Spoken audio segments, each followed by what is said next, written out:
Christine from Yoga Berry, and today we're going to talk about standing. So our standing posture, Tadasana, mountain pose, which is the basis of all standing yoga poses and balances as well. So very, very important pose, and it's one which you can practice pretty much everywhere.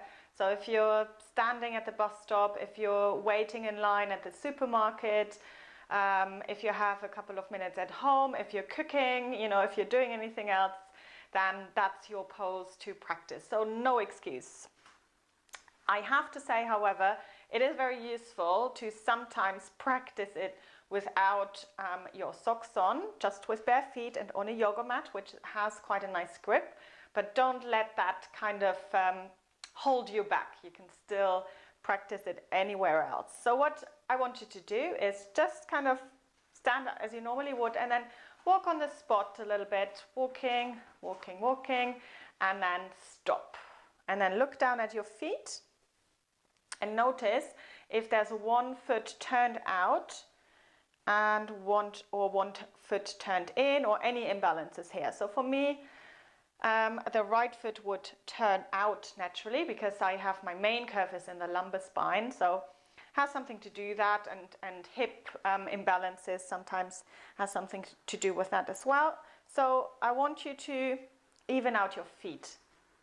So make sure that they are parallel, that the right foot is doing the same thing as the left foot. And then the alignment is the ankles directly under the knees directly under the hip bones. And the hip bones are those bony bits here at the front. It's not the sides. So don't take the legs too wide. They're a little bit narrower probably than you would think. And then just close your eyes for a moment. So just start to take a few lovely deep breaths, just letting go of your day so far, just imagining any tension, just kind of floating out through your legs, through your feet into the ground, letting go of anything that is unwanted. And then notice where your weight is. See if there's more weight on the right foot than the left, or more on the left foot. And if you're not quite sure, just shifting your weight from side to side until you find that point where you've got equal pressure through both feet. And then notice if your weight is more into the balls of the feet than into the heels. Shifting your weight forwards and backwards until you find equal pressure through the balls of the feet and the heels.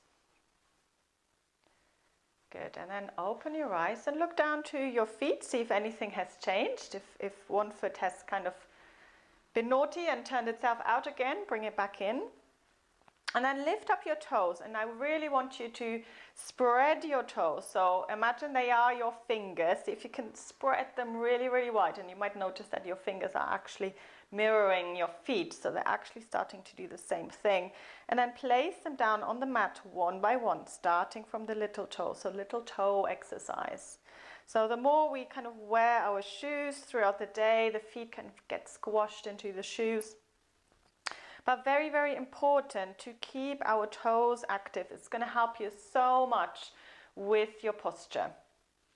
So firm contact with the toes into the ground. There's always one foot which doesn't, or one toe which doesn't want to spread as wide as the other. And then notice if you're collapsing into the arches of the feet, so inner arches of the feet to the inside. So if you were collapsing, it would look something like this. So the arch of your foot would be down. You might notice that my knees are starting to turn in.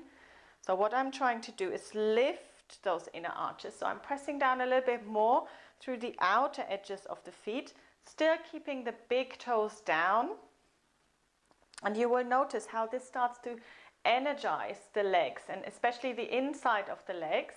And you will feel this lift up through the spine into the neck and out through the crown of the head. So just bend your knees slightly. We're going to try and do this again. So bend your knees, soften your knees slightly, and then pressing the feet into the ground, lifting the arches of the feet, big toe staying down, slowly straightening the legs. So really feeling that energy through the legs, lifting up through the spine.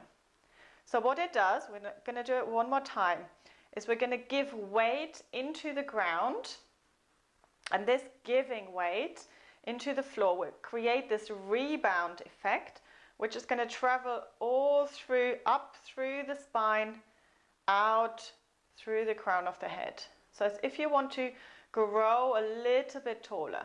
And just do this a few times and see if you can feel a little bit more lift through the whole of the spine. So notice that I haven't said anything about left and right and balance one side to the other.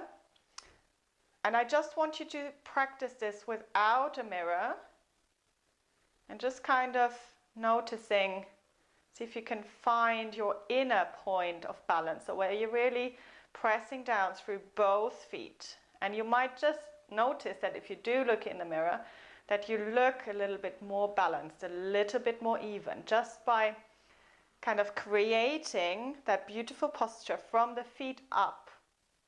And this will have an overall effect on your spine, on the position of your head and the neck.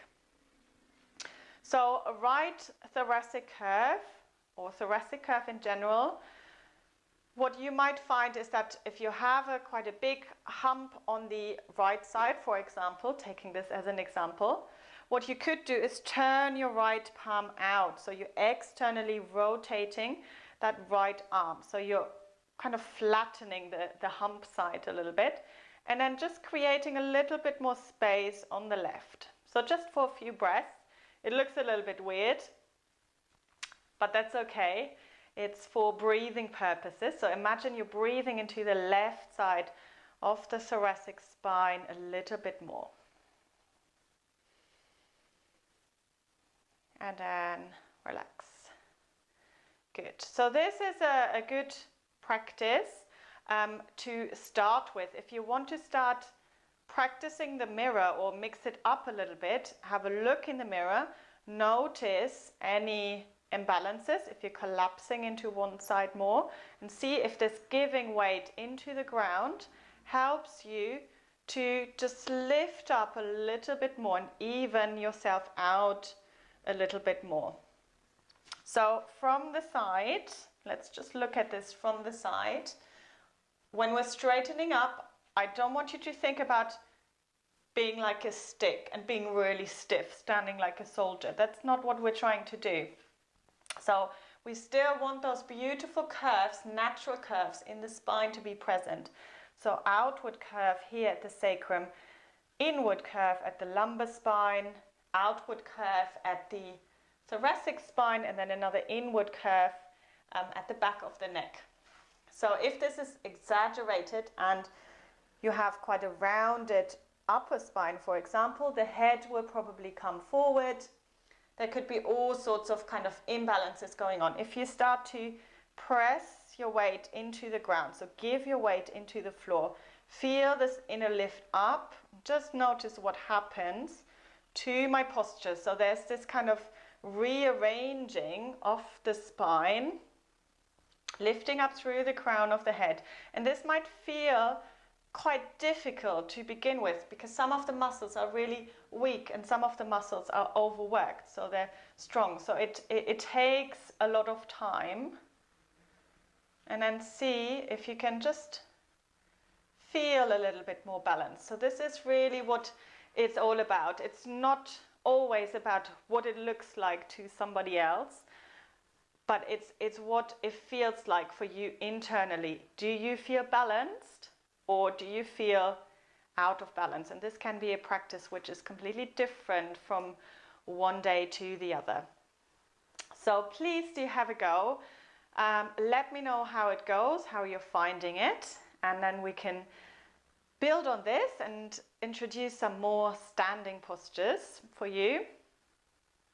Feel free to leave me a comment below. If you do want to book a free consultation call with me, I'm going to draw a couple of people to chat to before Christmas, so I'll leave the link below. Just enter your email address and you will be in the draw to get a 30-minute free consultation via Zoom.